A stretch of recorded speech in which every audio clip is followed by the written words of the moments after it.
From our basement studios in suburban Chicago, it's another edition of Wine's hottest podcast. It's That Wine Pod.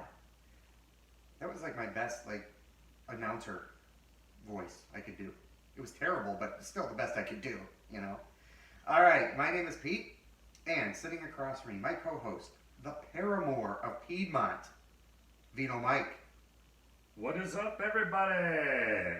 That's like your call sign now. I'm trying to figure it out, but I'm liking that. I like to say, "What's up? How's it going? How are you all doing?" Thanks for tuning in and checking out That Wine Pod, the greatest wine podcast on the planet, right? Ever. Maybe the universe. In the history of all everything. wine podcasts, yeah. I mean, right now we can say that because I don't really care what anybody else thinks. That's really where it comes from. Pretty much. It's a pretty good fucking show because we're sitting here drinking some great wines and having a good time. So, right. You know. Here's the way that I look at it, Mike. If I'm going to allow you to put up videos of me sitting here in my Super Mario t-shirt, you know, just chilling. Which I like, by the way. I admire the choice of apparel for this episode. And you're festive as fuck over there. AF, as the kids say, with the Santa hat. Had to have a little bit of fun with it. It is the Christmas show, or at least it's going to launch on Christmas, Wednesday. Wine Wednesday, December 25th. Christmas is Wine Wednesday. How often does that happen? Oh, that's fantastic. And we're already F-bombing, so then, you know, Merry fucking Christmas, everybody. Can we say Merry Christmas on this show? Is that? I don't know why not. No. I mean, we should be inclusive though, right? Absolutely. You know, Happy Hanukkah. Happy Kwanzaa. Kwanzaa, indeed. You know, I don't know, Diwali, I don't know when that is, but we don't want to leave anybody out. If it's your birthday, happy birthday. You know, we were watching, I don't know if you ever watch Schooled. It's a spin-off of the Goldbergs, and they had a play where they were trying to be all-inclusive of like every single possible holiday, and the kids started pranking them and had Australian Christmas. Oh, man. With like Crakey Jones, you know, comes and gives you an alligator. It was pretty good. So kind of reminds me of that. But I think most important, why don't you tell everybody what's in that bottle? Yes, that bottle for the Christmas episode had to go with some Barolo today from Piedmont, and it's pretty excited to pop this one open. This is a 2011 Barolo. Producer is Mauro Molino, small producer. They're in the crew of La Mora. So Barolo is a village. It's the name of a town, and the whole surrounding wine region is named after this village, this town called Barolo.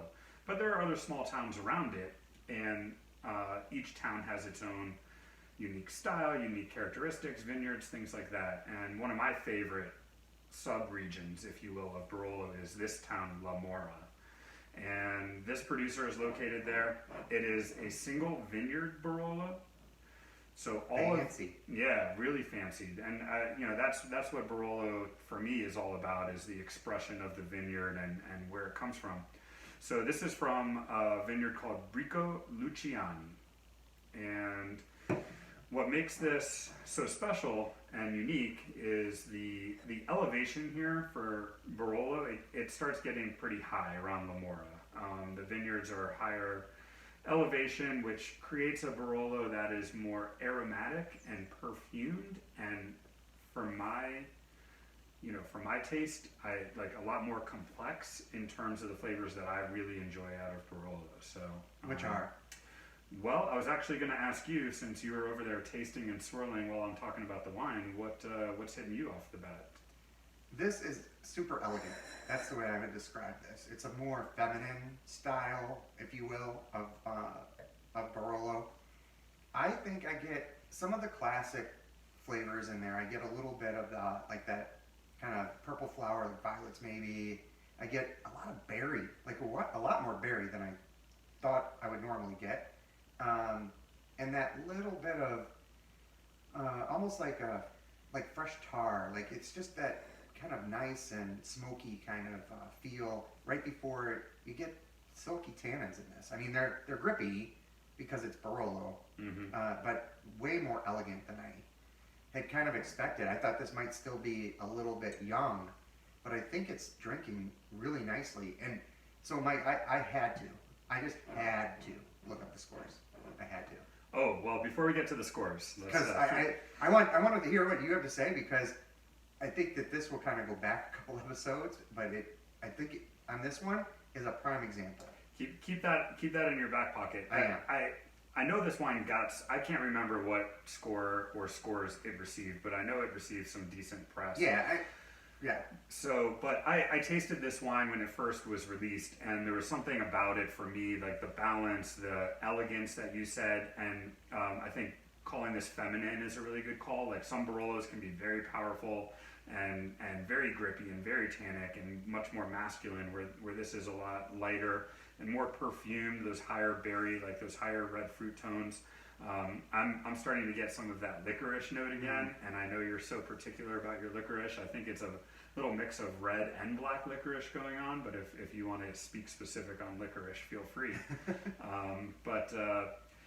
Anyway, yeah, so 100% Nebbiolo, all Barolo must be that, and Nebbiolo, it's very translucent, looks almost like Pinot Noir, and it can be very misleading in terms of what happens on the palate when you taste these wines. They can be tannic as fuck and really rip your gums out, and you need like a steak or some lamb chops, some high protein to go with these wines, and crazy high acid also, like salivation city going on right now. Once again, you're gonna have to clean the microphone off after this episode. It's every damn episode. It's the grossest job on this podcast, really. That's what's going on there.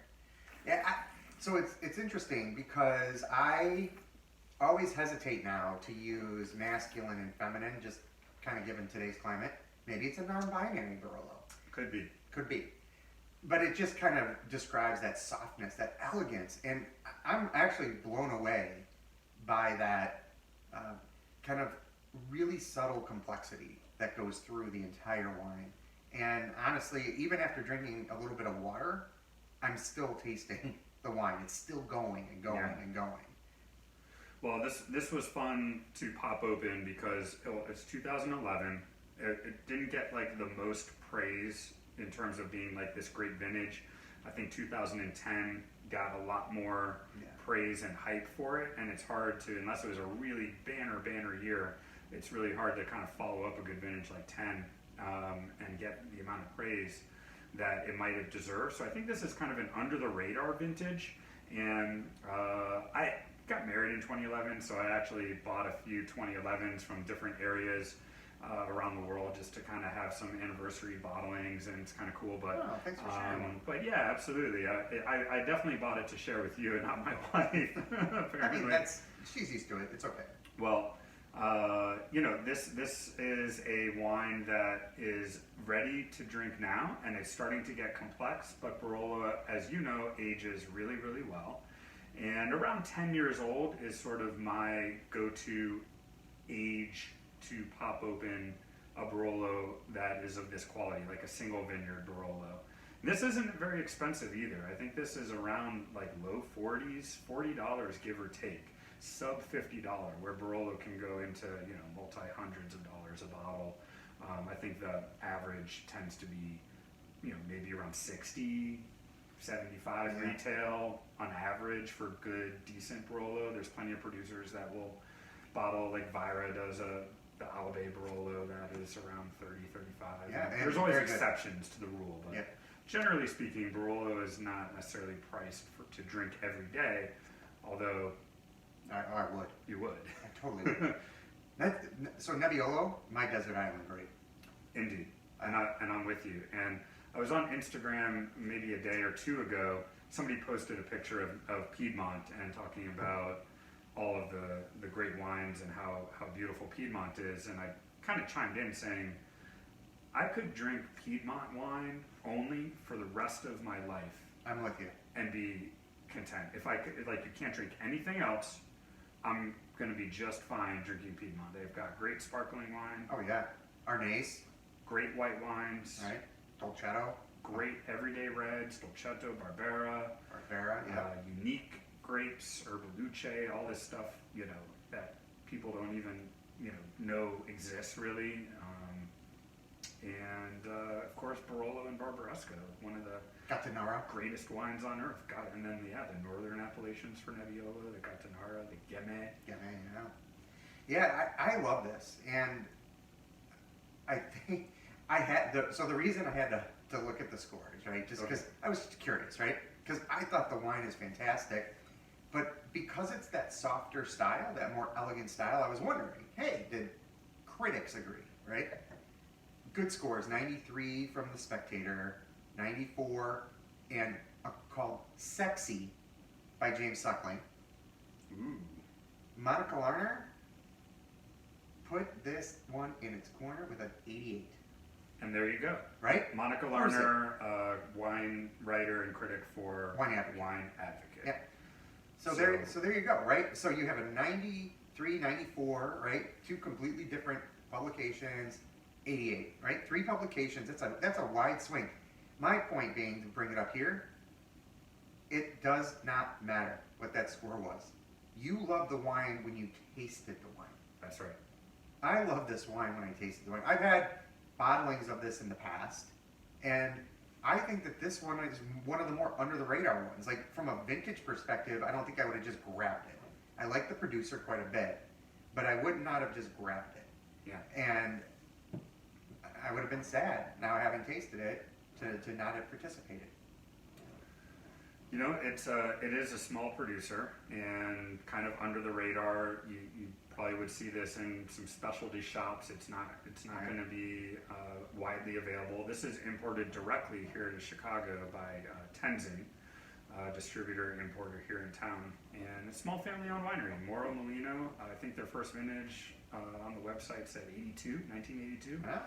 And the son came into the business not too long ago, and the daughter, I think she's doing like communication and PR and stuff like that. So, true family-run operation here, and I love that about these wines.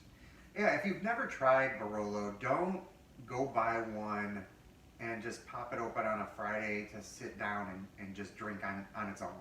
I don't think that's going to give you the best experience. And we've been hearing from people who are trying some of the wines or near the wines that we've been tasting on air. We're starting to hear like from some people, Gretchen, my wife, told me about one of her coworkers going and trying to find the exact Viale bottling, but got awesome. something very similar, Yeah, right, to try it, and went outside his comfort zone in terms of price and grape variety, right? yeah. And so it was fun for him to try that. And I heard from another person who had reached out and said, hey, she was like, I didn't know what to do. You guys talked about this wine, and I went out and bought it. So I appreciate that a lot, right? And so if you're going to try it, buy a nice bottle. You can reach out to myself or Mike anytime, Instagram or Twitter or what have you. Email us. Email us at thatwinepod@gmail.com. Yeah. Hey, there you go. And we'll be happy to help. But why don't you do yourself a favor? It's getting to be cold, right?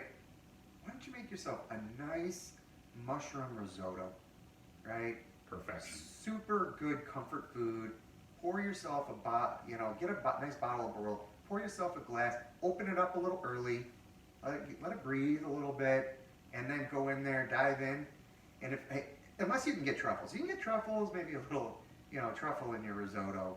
But most of us mortals are just going to go with mushrooms, and it's just gorgeous. I mean, It's one of the true pleasures of life. Is a nice big plate of great risotto and Barolo. Yeah, I was just thinking like dried porcinis. Yeah, there you go. Some wild mushrooms. Splurge on the shrooms for sure. Absolutely. Well, if you're gonna have a great bottle of wine, don't skimp on your. Look, some days you're gonna have to go to McDonald's to get your kid food, and you're gonna grab yourself a quarter pounder, and you're gonna think, hey, I'm gonna open up a bottle of wine with that. That's fine. That's great. Don't make it a Barolo. That's all I'm saying. Right. It doesn't need to be a special occasion to open your Barolo, but when you do open the Barolo, you should respect that opening the wine is the special occasion. There you go. What a transition. I mean, it's like you're a fucking pro already.